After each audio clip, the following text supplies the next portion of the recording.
Hello students. तो इस video में मैं आपको क्लास 9th के चैप्टर 1 की प्रश्नावली 1.1 का कंप्लीट सॉल्यूशन कराने वाला हूं और साथ ही इस वीडियो में मैं आपको इस चैप्टर के फॉर्मूले भी बता दूंगा, क्योंकि आप फॉर्मूलों के बिना किसी भी क्वेश्चन को नहीं कर पाओगे। इसलिए मैं आपको पहले इस चैप्टर के फॉर्मूले बता देता हूँ, यहाँ से आप फॉर्मूलों को नोट कर लेना और साथ ही इस वीडियो को पूरा देखना, बिल्कुल भी स्किप मत करना। अगर आप कहीं पर वीडियो को स्किप कर देंगे तो यहाँ पर आपको टॉपिक समझ में नहीं आएगा, जिससे आपके क्वेश्चन भी समझ में नहीं आएंगे। और साथ ही अगर आप हमारे चैनल पर नए हो तो सबसे पहले जाकर आप चैनल को सब्सक्राइब कर ले और सबसे महत्वपूर्ण बेल आइकन को ऑल पर प्रेस कर ले, जिससे क्या है मैं जब भी इसी तरीके से क्लास 9th के और भी प्रश्नावली की सोल्यूशन वीडियो अपलोड करूं या फिर इंपॉर्टेंट क्वेश्चंस पर वीडियो अपलोड करूं तो उसकी नोटिफिकेशन आपके पास सबसे पहले जा सके। तो अब हम स्टार्ट करते हैं चैप्टर नंबर 1 के फॉर्मूलों को। तो यहाँ पर आपको दिख ही रहा होगा, यह हमारी प्रश्नावली 1.1 और इसमें ये हमारे 4 क्वेश्चंस। अब यहाँ पर मैं अगर आपको डायरेक्ट ये 4 क्वेश्चंस समझाऊंगा तो यहाँ पर आपको समझ में नहीं आएगा। इससे रिलेटेड यहाँ पर कुछ डेफिनेशंस है, वो यहाँ पर पहले मैं आपको समझा देता हूँ। अगर आप उन डेफिनेशन को समझ लेंगे तो ये क्वेश्चन आपके आराम से समझ में आ जाएंगे। आपको क्वेश्चंस को रटने की बिल्कुल भी जरूरत नहीं पड़ेगी, इसलिए आप यहाँ से हाथों हाथ फॉर्मूलों को नोट भी कर लेना।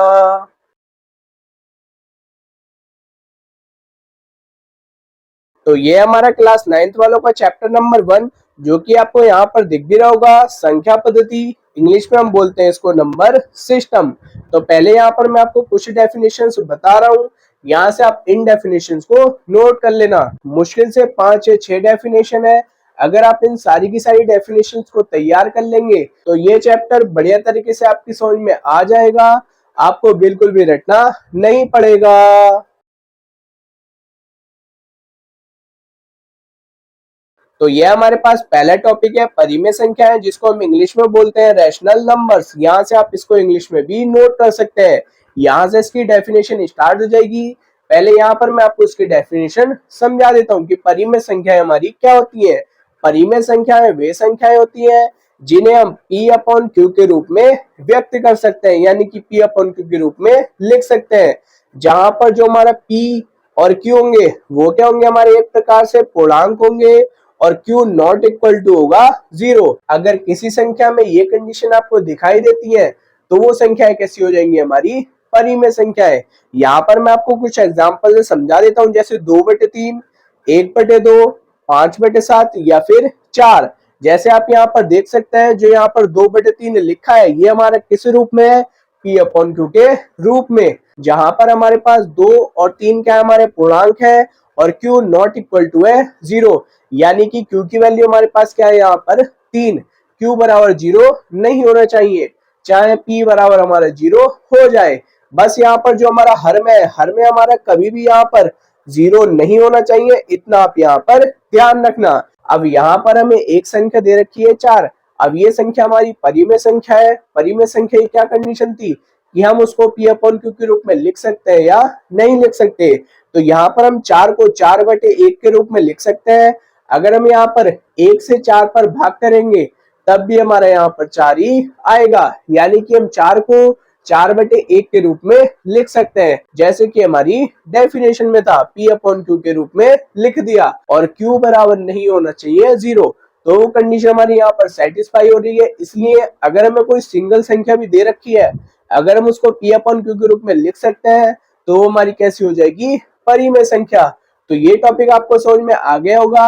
अब यहाँ से आप इसकी डेफिनेशन को भी नोट कर सकते हैं। फिर मैं आपको नेक्स्ट डेफिनेशन समझाता हूँ। अब ये हमारे पास अगला टॉपिक जिसमें हमें दे रखा है अपरिमेय संख्याएं, जिसको हम बोलते हैं इरेशनल नंबर्स। जैसे परिमेय संख्या है था वैसे यहाँ पर अपरिमेय संख्या है। अब अपरिमेय संख्याएं कैसी होंगी, सिंपल मैं यहाँ पर आपको बता देता हूँ। जिन संख्याओं को हम P अपॉन Q के रूप में व्यक्त नहीं कर सकते हैं उन्हें क्या बोलेंगे, हम अपरिमेय संख्याएं बोलेंगे, यानी कि जिनको हम बटे में नहीं लिख पाएंगे। यहाँ पर आप उदाहरण भी देख सकते हैं। जितनी भी हमारी रूट वाली संख्याएं होंगी वो हमारी कैसी होती हैं, अपरिमेय संख्याएं। √2, √3, √5, √7 ये सारी की सारी संख्या हमारी कैसी होंगी, अपरिमेय संख्याएं, क्योंकि हम इन संख्याओं को p अपॉन क्यू के रूप में नहीं लिख पाएंगे। और साथ में जो हमारा पाई होता है ये भी हमारा एक अपरिमेय संख्या होता है, इस बात का भी आप ध्यान रखना। बहुत बार बहुविकल्पीय क्वेश्चंस में इस तरीके के क्वेश्चंस हमारे पूछे जाते हैं कि परिमेय संख्या किसे कहते हैं, या फिर डेफिनेशन भी आ जाती है, या क्वेश्चन दे दिया जाता है उसमें 4 ऑप्शन होते हैं, उसमें हमसे कभी परिमेय संख्या पूछ लेता है चारों में से, या कभी कभी अपरिमेय संख्या पूछ लेता है। तो ये आपको पता होनी चाहिए। और अगर आप क्लास 9th के सभी सब्जेक्ट के प्रीवियस ईयर क्वेश्चन पेपर भी देखना चाहते हो तो मैंने उसकी एक प्रॉपर प्लेलिस्ट बना रखी है। उस प्लेलिस्ट में आपको सभी सब्जेक्ट के प्रीवियस ईयर क्वेश्चन पेपर भी मिल जाएंगे। उस प्लेलिस्ट का लिंक मैं डिस्क्रिप्शन में दे दूंगा, वहां से जाकर आप देख लेना। और उस प्लेलिस्ट को आप अपने दोस्तों के साथ भी जरूर शेयर करना, और यहाँ से आप इस डेफिनेशन को भी नोट कर लेना।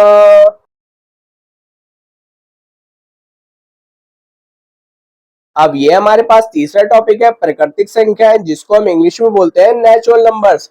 ये भी हमारी आ जाती है एग्जाम में, तो इसकी क्या डेफिनेशन होती है वो आप यहाँ से नोट कर लेना कि प्राकृतिक संख्याएं वे संख्याएं हैं जो एक से शुरू होकर अनंत पर समाप्त होती हैं। इसमें हमारा जीरो नहीं आता, इस बात का ध्यान रखना। और ना ही कोई हमारी माइनस वाली संख्या आती है, और ना ही कोई हमारी भिन्न वाली संख्या आती है, इस बात का आप ध्यान रखना। उदाहरण से आप यहाँ पर समझ सकते हैं कि प्राकृतिक संख्या हमारी एक से स्टार्ट होंगी और ये हमारी अनंत तक चलती रहेंगी, इस बात का आप ध्यान रखना। क्योंकि इस तरीके क्वेश्चंस में बहुत बार एग्जाम में ट्रू फॉल्स भी आ जाते हैं एक नंबर के क्वेश्चंस में, और वहां पर हमसे कारण भी पूछे जाते हैं। तो यहाँ पर आप इन डेफिनेशन को ढंग से समझ लेना। सारी की सारी डेफिनेशन हमारी सेम है, बस थोड़ा बहुत अंतर है सब में। ये हमारा इसका अगला टॉपिक पूर्ण संख्या है, जिसको हम इंग्लिश में बोलते हैं होल नंबर्स। अब इसकी डेफिनेशन क्या होती है वो यहाँ से आप नोट कर लें कि पूर्ण संख्याएं वे संख्याएं होती हैं जो हमारी शून्य से प्रारंभ होती हैं और अनंत तक होती हैं, जिसमें हमारी कोई भिन्न वाली संख्या भी नहीं होगी और दशमलव वाली संख्या नहीं होगी, इस बात का आप ध्यान रखना। लेकिन आपको ध्यान होगा इससे पहले जो भी टॉपिक आया था प्राकृतिक संख्याओं वाला, वो हमारी एक से स्टार्ट होती थी और वो भी अनंत तक होती थी, और ये हमारी जीरो से स्टार्ट है और ये भी हमारी कहां तक है, अनंत तक है। इसलिए कह रहा हूं कि हर टॉपिक को आप ध्यान से पढ़ें तभी आपके समझ में आएगा। बस यहाँ पर बस जीरो का अंतर है, इन संख्याओं में हमारा जीरो भी आ जाएगा। अब यहाँ पर जो मैंने अभी आपको दोनों डेफिनेशन बताई है, प्राकृतिक संख्याएं और पूर्ण संख्याएं, इन दोनों डेफिनेशन से एक इंपॉर्टेंट नोट है, उसको आप यहाँ से नोट कर लेना, जो कि हमारा एक नंबर में अक्सर एग्जाम में आता रहता है। वो मैं यहाँ पर आपको समझा देता हूँ। तो ये हमारा इस डेफिनेशन का इंपॉर्टेंट नोट है, इसको आप यहाँ से नोट कर लेना। इसमें क्या लिख रखा है कि सभी प्राकृतिक संख्याएं कैसी होती है, हमारी पूर्ण संख्याएं होती है। यानी कि प्राकृतिक संख्याएं मैंने भी आपको ऊपर डेफिनेशन बताई थी, वो हमारी एक से स्टार्ट होती है और कहाँ तक होती है, अनंत तक। और पूर्ण संख्या हमारी जीरो से स्टार्ट होती है और वो भी क्या होती है, हमारी अनंत तक। यानी कि प्राकृतिक संख्याएं जो है हमारी, जो कि एक से स्टार्ट होंगी अनंत तक, वो हमारी कैसी हो जाएंगी, पूर्ण संख्या हो जाएंगी, इस बात का आप ध्यान रखना। लेकिन इसी पॉइंट में एक पॉइंट और है कि सभी पूर्ण संख्याएं प्राकृतिक संख्याएं नहीं होती है।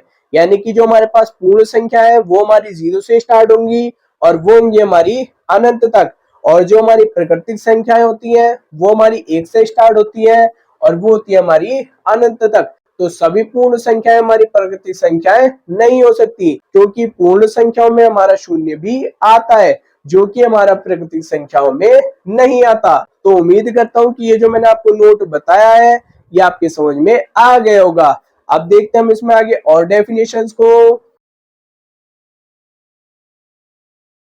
ये टॉपिक हमारा डेफिनेशन में लास्ट टॉपिक है, जो कि हमारा है पूर्णांक, जिसको हम बोलते हैं इंटीजर। अब इसकी क्या डेफिनेशन होती है वो भी मैं यहाँ पर आपको समझा देता हूँ। पूर्णांक वे संख्याएं होती है जिनमें कोई दशमलव या भिन्नात्मक संख्या नहीं होती, अर्थात वो कैसी संख्याएं होंगी, हमारी धनात्मक होंगी, ऋणात्मक होंगी और शून्य होंगी, इनके अलावा और कुछ नहीं होंगी। यानी कि आप ये समझ लें कि जो हमारे इंटीजर्स होते हैं यानी कि पूर्णांक होते हैं, वो हमारे प्लस में होंगे, माइनस में होंगे या फिर शून्य होंगे। और यहाँ पर आप उदाहरण में भी देख सकते हैं कि यहाँ पर माइनस वाली संख्याएं भी आ जाएंगी, शून्य भी आ जाएगा और प्लस वाली संख्याएं भी आ जाएंगी। तीनों तरीके की संख्याएं हमारी पूर्णांक में आ जाएंगी। इस बात का आप ध्यान रखना। तो अब तक जो मैंने आपको 5 से 6 डेफिनेशन समझाई है वो आपकी समझ में आ गई होंगी और उन डेफिनेशन को आप हाथों हाथ नोट भी कर लेना। ये आपकी 10th क्लास में भी काम में आएंगी, क्योंकि आपको पता होना चाहिए कि परिमेय संख्या क्या होंगी, अपरिमेय संख्या क्या होंगी, पूर्णांक क्या होंगे, प्राकृतिक संख्याएं क्या होंगी या फिर पूर्ण संख्याएं क्या होंगी। अगर ये सब टॉपिक आपके पहले से ही क्लियर होंगे तो क्लास 10th में भी आपको ज्यादा परेशानी नहीं होगी। आराम से आपको वहां पर भी पहला चैप्टर आराम से समझ में आ जाएगा। अब मैं आपको प्रश्नावली 1.1 का सोल्यूशन करा देता हूँ एक एक क्वेश्चन का। तो ये हमारा प्रश्नावली 1.1 का पहला क्वेश्चन है, जिसमें हमसे पूछ रखा है क्या शून्य एक परिमेय संख्या है, क्या इसे आप p अपॉन q के रूप में लिख सकते हैं, जहां p और q हमारे कैसे हो, पूर्णांक हो और q नॉट इक्वल टू हो 0। अगर आपने डेफिनेशन ढंग से पढ़ी होंगी जिसमें मैंने आपको बताया था कि परिमेय संख्या हमारी क्या होती है, तो आप इस क्वेश्चन को देखते ही समझ गए होंगे कि इसका आंसर हमारा क्या होगा। यहाँ पर हमसे पूछ रखा है कि शून्य हमारी एक परिमेय संख्या हो सकती है या नहीं हो सकती। इसको हम p अपॉन q के रूप में लिख सकते हैं या फिर नहीं लिख सकते हैं। तो शून्य को हम p अपॉन q के रूप में लिख देंगे। अब वो हम किसी भी प्रकार से लिख सकते हैं, बस हमारा हर में शून्य नहीं आना चाहिए, यानी कि q नॉट इक्वल टू 0 होना चाहिए। अब इस क्वेश्चन को हम कैसे करेंगे वो मैं आपको इसके सोल्यूशन में समझा देता हूँ। तो यहाँ से हमारा इस क्वेश्चन का सोल्यूशन स्टार्ट हो जाएगा। सबसे पहले यहाँ पर मैं आपको बता देता हूँ कि परिमेय संख्या की डेफिनेशन में मैंने आपको क्या लिखवाया था कि परिमेय संख्या को हम यहाँ पर p अपॉन q के रूप में लिख सकते हैं, जहां पर p और q हमारे क्या होंगे, पूर्णांक होंगे और q नॉट इक्वल टू होगा 0 के। ये मैंने आपको बताया था परिमेय संख्या की डेफिनेशन में। तो हम यहाँ पर 0 को p अपॉन q के रूप में लिख पाएंगे या नहीं लिख पाएंगे, वो यहाँ पर मैं आपको पहले एग्जांपल से समझा देता हूँ। हमें यहाँ पर 0 को p अपॉन q के रूप में लिखना है। मैंने आपको परिमेय संख्या की डेफिनेशन के एग्जांपल में समझाया था कि अगर हमारे पास कोई सिंगल संख्या भी होगी, जैसे वहां पर था हमारे पास 4, तो उसको हम p अपॉन q के रूप में कैसे लिख सकते हैं, उसके अपॉन में हम कोई भी संख्या लिख देंगे, बस वहां पर हमारा 0 नहीं होना चाहिए। तो वैसे ही हम यहाँ पर शून्य को इस तरीके से लिख सकते हैं 0/1, 0/2, 0/3, जहां पर p और q हमारे हो जाएंगे पूर्णांक और q बराबर नहीं होगा हमारा 0। यानी कि हमें यहाँ पर 0 को p अपॉन q के रूप में लिखना था, जो कि हम यहाँ पर लिख चुके हैं। तो हम इसके आंसर को इस तरीके से भी लिख सकते हैं, जो कि आपको यहाँ पर लिखा हुआ दिख ही रहा होगा कि हाँ, शून्य एक परिमेय संख्या है, इसे हम p अपॉन q के रूप में लिख सकते हैं। और एग्जाम्पल मैंने यहाँ पर आपको पहले ही समझा दिए। अब जिन स्टूडेंट्स ने डेफिनेशन को ढंग से समझा होगा तो ये क्वेश्चन उनके लिए कुछ नहीं होगा, और ये क्वेश्चन अक्सर एग्जाम में आता रहता है 1 नंबर में, और आराम से उन स्टूडेंट्स का 1 नंबर आराम से पक्का हो जाएगा। इसलिए कह रहा हूं कि पहले आप डेफिनेशन को ढंग से समझें, उसके बाद ही आप प्रश्नावली के सोल्यूशन को देखें। तो यहां से आप इसके सोल्यूशन को नोट कर लें, फिर हम देखते हैं क्वेश्चन नंबर 2 को।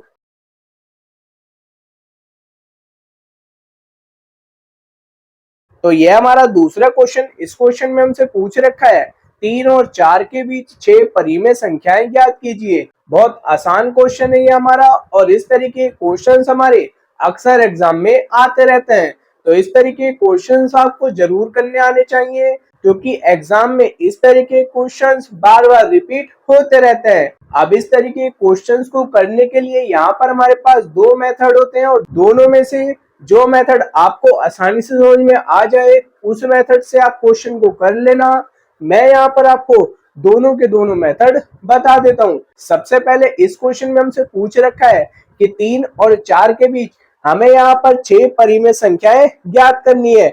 अब आपको पता होगा, जो मैंने आपको डेफिनेशन बताई थी परिमेय संख्या की, उसमें जो परिमेय संख्या होती है उसको हम p अपॉन q के रूप में लिखते हैं, यानी कि इनके बीच में जो हमारी संख्याएं होंगी वो हमारे भिन्न के रूप में होनी चाहिए। दशमलव में भी हम लिख सकते हैं, वो भी हमारा गलत नहीं होगा। अब मैं यहाँ पर आपको इस क्वेश्चन के दोनों मेथड समझा देता हूँ। पहले यहाँ पर हमारा पहला वाला मेथड स्टार्ट हो जाएगा। यहाँ पर हम डायरेक्ट 3 और 4 के बीच 6 परिमेय संख्याएं निकाल देंगे। जैसे आपको पता होगा 3 और 4 के बीच हमारी कौन कौन सी संख्याएं आएंगी, 3.1, 3.2, 3.3, ऐसी कर कर हम आगे चलते रहेंगे। फिर आ जाएगा हमारा 3.9 और फिर आ जाएगा हमारे पास 4.0, जिसको हम 4 भी लिखते हैं। तो इन दोनों के बीच में हम यहाँ पर 6 परिमेय संख्याएं निकाल लेंगे, जो कि आपको यहाँ पर लिखी हुई भी दिख जाएंगी। 3.1, 3.2, 3.3, 3.4, 3.5, 3.6, और यही हमारे इस क्वेश्चन का आंसर भी हो जाएगा। पहला मेथड तो ये हमारा, इस तरीके के क्वेश्चंस को आप इस तरीके से भी कर सकते हैं। अब इसका दूसरा मेथड क्या है वो मैं आपको आगे समझा देता हूँ। बाद में दोनों में से जो भी मेथड आपको अच्छा लगे उसको आप यहाँ से नोट कर लेना।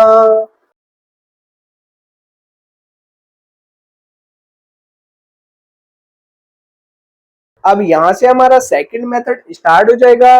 अब सेकंड मेथड में हम क्या करते हैं वो यहाँ पर मैं आपको समझा देता हूँ। जैसे हमसे इस क्वेश्चन में 6 परिमेय संख्याएं पूछ रखी है, तो हम क्या करेंगे, जो हमें संख्याएं दे रखी है क्वेश्चन में 3 और 4, हम यहाँ पर दोनों संख्याओं में 7 से गुणा कर देंगे और 7 से भाग कर देंगे। यानी कि क्वेश्चन में हमसे जितनी भी परिमेय संख्याएं पूछ रखी होंगी उसमें एक जोड़कर उसी संख्या से हम गुणा भी कर देंगे और भाग भी कर देंगे। तो यहाँ पर जो हमारे पास संख्या दे रखी होगी क्वेश्चन में वो हमारी P अपॉन Q के रूप में बन जाएंगी और उनके बीच में हम आसानी से परिमेय संख्याएं निकाल लेंगे।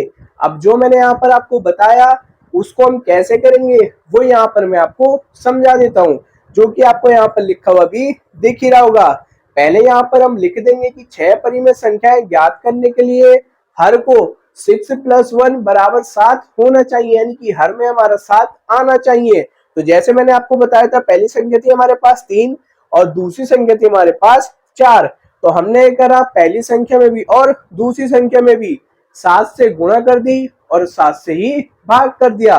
तो यहाँ पर हमारे पास आ जाए 3 × 7 = 21 और अपॉन में हमारे पास 7 है ही। तो जो हमारे पास संख्या 3 थी वो हमारी क्या बन चुकी है अब, 21/7।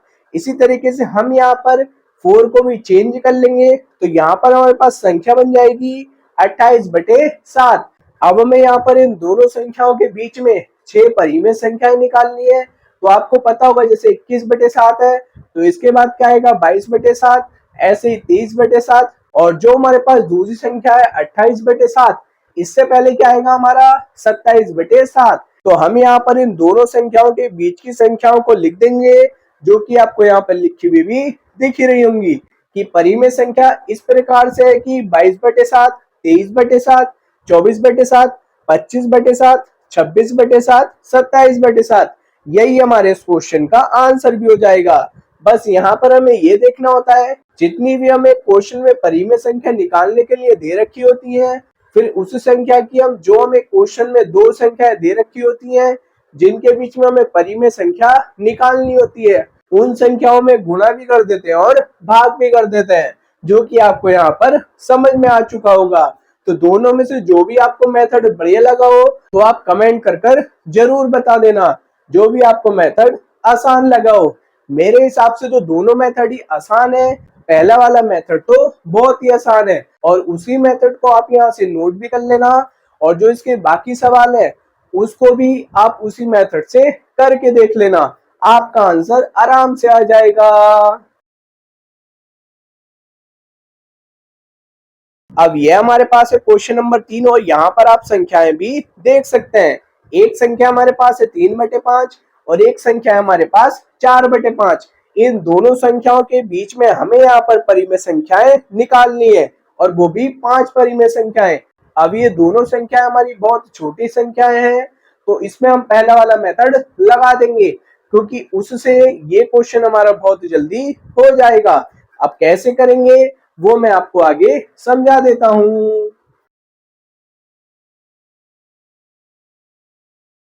तो यहाँ से हमारे तीसरे वाले क्वेश्चन का आंसर स्टार्ट हो जाएगा। सबसे पहले हम यहाँ पर क्या करेंगे, जो हमें परिमेय संख्याएं दे रखी थी उनको हम दशमलव में बदल लेंगे और यहाँ पर भी वही लिखा है। पहली संख्या थी हमारे पास 3/5, तो 5 से हम यहाँ पर 3 पर भाग कर देंगे तो यहाँ पर आ जाएगा हमारे पास 0.6। इसी तरह से हम यहाँ पर 5 से 4 पर भाग कर देंगे तो यहाँ पर हमारे पास आ जाएगा 0.8। अब हमें यहाँ पर इन दोनों संख्याओं के बीच में 5 परिमेय संख्याएं ज्ञात करनी है। तो हम यहाँ पर लिख देंगे कि अतः 3/5 और 4/5 के बीच में 5 परिमेय संख्याएं इस प्रकार से हैं। 0.6 के बाद में आ जाएगा 0.61, 0.62। इसी तरह से हम यहाँ पर बाकी परिमेय संख्याएं भी निकाल लेंगे जो कि आपको यहाँ पर लिखी हुई भी दिख रही होंगी। तो अगर आप दूसरे क्वेश्चन को ध्यान से समझते हुए आए होंगे तो तीसरा वाला क्वेश्चन आपको बहुत आसान लगा होगा और आपके समझ में भी आ गया होगा। अब देखते हैं हम इसके लास्ट क्वेश्चन को जो कि हमारा है क्वेश्चन नंबर 4 और ये भी क्वेश्चन हमारा बहुत आसान क्वेश्चन है। इसके लिए आपको जो मैंने स्टार्टिंग में परिभाषाएं समझाई थी वो आपको पता होनी चाहिए। तो ये क्वेश्चन बहुत आसानी से आपकी समझ में आ जाएगा।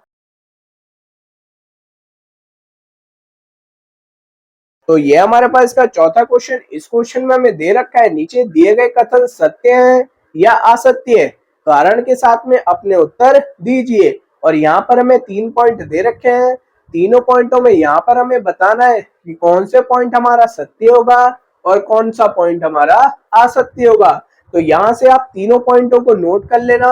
मैं एक एक कर यहाँ पर तीनों पॉइंट पढ़ता रहूंगा और उसके आंसर को एग्जाम्पल से समझा दूंगा और साथ में वहीं पर कारण भी बता दूंगा कि ये सत्य होगा या नहीं होगा। तो इसके पहले पॉइंट में हमसे पूछ रखा है प्रत्येक प्राकृतिक संख्या एक पूर्ण संख्या होती है, ये हमें बताना है सत्य होगा या नहीं होगा। अब आपको ध्यान होगा कि मैंने प्राकृतिक संख्या और पूर्ण संख्या के बाद में आपको एक नोट लिखवाया था। अगर जिन स्टूडेंट को नोट ध्यान हो तो वो यहाँ पर वीडियो को पॉज करे और कमेंट सेक्शन में जाकर बताएं कि ये हमारा सत्य होगा या नहीं होगा। अब जिन स्टूडेंट्स ने डेफिनेशन को नहीं पढ़ा ढंग से उनको मैं यहाँ पर एग्जाम्पल से समझा देता हूँ, तब आपकी समझ में ये क्वेश्चन जल्दी आ जाएगा।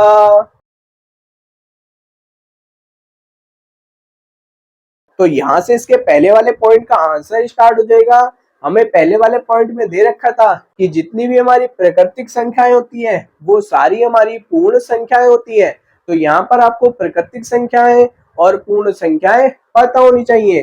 प्राकृतिक संख्याएं मैंने यहाँ पर लिख रखी हैं जो कि आपको यहाँ पर दिख भी रही होंगी।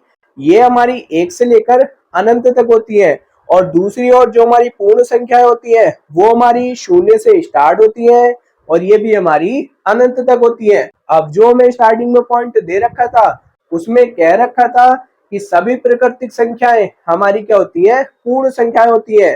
तो यहाँ पर आप देख सकते हैं कि ये सारी की सारी प्राकृतिक संख्याएं हैं और ये हमारी किसके अंदर आ रही है, पूर्ण संख्याओं के अंदर आ रही है। और ये मैंने आपको नोट में भी लिखवाया था कि जितनी भी प्राकृतिक संख्याएं होती हैं वो सारी की सारी हमारी पूर्ण संख्याएं होंगी, लेकिन जितनी भी हमारी पूर्ण संख्याएं हैं वो हमारी प्राकृतिक संख्याएं नहीं होती हैं। अब जिन स्टूडेंट्स ने उस नोट को ध्यान से समझा होगा तो ये पॉइंट तो आपको स्टार्टिंग में समझ में आ गया होगा। तो यहाँ पर हम लिख देंगे ये सत्य है, क्यों है वो हम यहाँ पर कारण में लिख देंगे कि सभी प्राकृतिक संख्याएं पूर्ण संख्याएं होती हैं। तो ये पहला वाला पॉइंट आपको समझ में आ गया होगा। तो यहाँ से आप इसके कारण को भी नोट कर लेना। अब देखते हैं हम इसके सेकंड वाले पॉइंट को। तो यह हमारा इसका सेकंड वाला पॉइंट। इसमें हमसे पूछ रखा है कि प्रत्येक पूर्णांक एक पूर्ण संख्या होती है। यहाँ पर हमें बताना है कि ये सत्य होगा या नहीं होगा और वो भी कारण के साथ में। तो अब इस क्वेश्चन को करने के लिए यहाँ पर आपको पूर्णांक की परिभाषा पता होनी चाहिए और पूर्ण संख्याओं की परिभाषा पता होनी चाहिए। अब जिन स्टूडेंट को पता होगा, मैं फिर कह रहा हूँ कि पहले आप डेफिनेशन को ध्यान से पढ़ लें। अगर आपको डेफिनेशन पता होंगी तो इस तरीके के क्वेश्चंस को तो आप 1 सेकंड में बता देंगे कि ये सही होगा या फिर गलत होगा। लेकिन जिन स्टूडेंट ने नहीं पढ़ी है उनको मैं फिर से उदाहरण से समझा देता हूँ।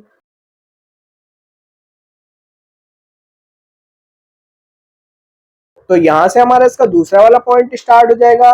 सबसे पहले हमें क्वेश्चन में दे रखा था पूर्णांक और पूर्ण संख्याएं। तो पूर्णांक आपको यहाँ पर दिख रहे होंगे, इसमें हमारी माइनस वाली संख्याएं भी आ जाएंगी, शून्य भी आ जाएगा और प्लस वाली संख्याएं भी आ जाएंगी। और पूर्ण संख्याएं यहाँ पर आपको दिख रही होंगी, जो कि मैंने आपको पहले भी समझाई थी इससे पहले वाले क्वेश्चन में। ये हमारी शून्य से स्टार्ट होती है और ये हमारी होती है अनंत तक। अब क्वेश्चन में हमसे पूछ रखा था कि प्रत्येक पूर्णांक पूर्ण संख्या होती है, यानी कि जितने भी हमारे पूर्णांक होंगे वो सारे के सारे हमारे क्या होंगे, पूर्ण संख्या के रूप में होंगे। तो यहाँ पर आप देख सकते हैं कि पूर्णांकों में हमारी माइनस वाली संख्याएं भी आती हैं, जो कि हमारी पूर्ण संख्याओं में नहीं आती है। तो यह वाला पॉइंट हो जाएगा हमारा असत्य। अब इसके कारण को भी हम यहाँ पर लिख सकते हैं, क्योंकि ऋणात्मक पूर्णांक एक पूर्ण संख्या नहीं होती है, जैसे कि मैंने आपको पहले भी बता दिया था। अब इसका लास्ट वाला पॉइंट बचा है, वो भी मैं आपको जल्दी से समझा देता हूँ। तो यह हमारा इसका तीसरा पॉइंट। इस पॉइंट में हमसे पूछ रखा है कि प्रत्येक परिमेय संख्या एक पूर्ण संख्या होती है, यह हमें यहाँ पर बताना है। तो इसके लिए यहाँ पर आपको परिमेय संख्या और पूर्ण संख्या पता होनी चाहिए। वैसे तो आप इसका आंसर देखते ही बता देंगे कि ये हमारा असत्य होगा। अब जिन स्टूडेंट को समझ में नहीं आया कि हमारा ये असत्य क्यों होगा, उनको मैं उदाहरण से समझा देता हूँ।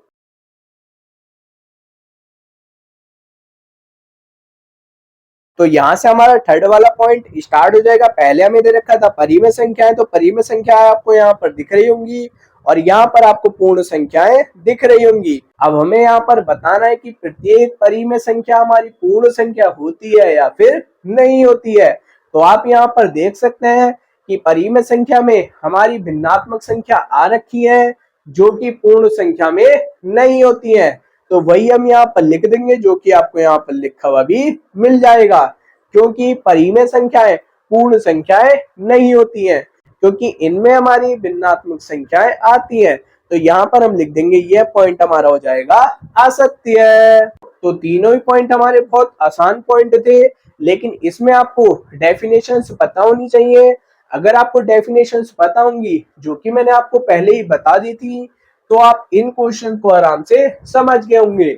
इसलिए आप पहले डेफिनेशन को पढ़ लें, और डेफिनेशंस भी हमारी एग्जाम में आ जाती है।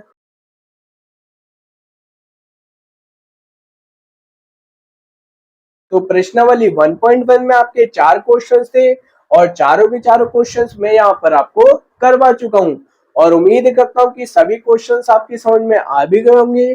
अगर फिर भी आपको इस प्रश्नावली के किसी भी क्वेश्चन में कोई भी डाउट हो, या कोई भी आपको उदाहरण पूछना हो, या कोई भी क्वेश्चन पूछना हो, तो आप इस वीडियो में कमेंट कर देना। उस क्वेश्चन की सोल्यूशन वीडियो में जल्द से जल्द लेकर के आ जाऊंगा।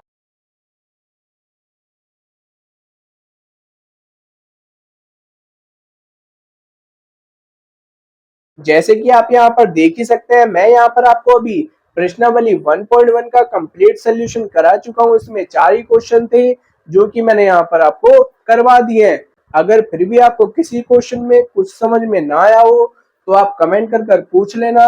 और साथ ही जो मैंने आपको इस वीडियो में डेफिनेशंस बताई हैं, 5 से 6 डेफिनेशंस हैं, उनको आप जरूर पढ़ लेना, क्योंकि वो हमारी एग्जाम में भी आती रहती है। तो अगर आपको डेफिनेशंस पता होंगी, तो वो आपके आगे भी काम में आएंगी। और अब इसी तरह से क्लास 9th वालों की मैथ की प्रश्नावली की सोल्यूशन वीडियो आती रहेंगी, इस बात का आप ध्यान रखना। और साथ में मैं यहाँ पर आपको इम्पोर्टेंट क्वेश्चंस भी बताता रहूंगा, उनको आप यहाँ से नोट करते रहना। उन्हीं में से क्वेश्चंस आपको 2026 के एग्जाम में मिल जाएंगे। और ये वीडियो अगर आपके लिए थोड़ी सी भी हेल्पफुल रही हो, तो सबसे पहले जाकर आप चैनल को सब्सक्राइब कर लें, और सबसे महत्वपूर्ण बेल आइकन को ऑल पर प्रेस कर लें, जिससे क्या है, मैं जब भी इसी तरीके से और भी प्रश्नावली या फिर इंपॉर्टेंट क्वेश्चंस पर वीडियो अपलोड करूं, जो कि आपकी नए सिलेबस के हिसाब से होगी, 2026 का जो आपका सिलेबस है, तो उसकी नोटिफिकेशन आपके पास सबसे पहले जा सके। तो मिलते हैं फिर हम नेक्स्ट वीडियो में। तब तक आप इस वीडियो को लाइक करें, कमेंट करें, कमेंट कर हमें जरूर बताएं कि ये वीडियो आपके एग्जाम के लिए हेल्पफुल थी या नहीं थी। और इस वीडियो को अपने दोस्तों के साथ शेयर करना बिल्कुल ना भूलें, और नेक्स्ट वीडियो का वेट करें।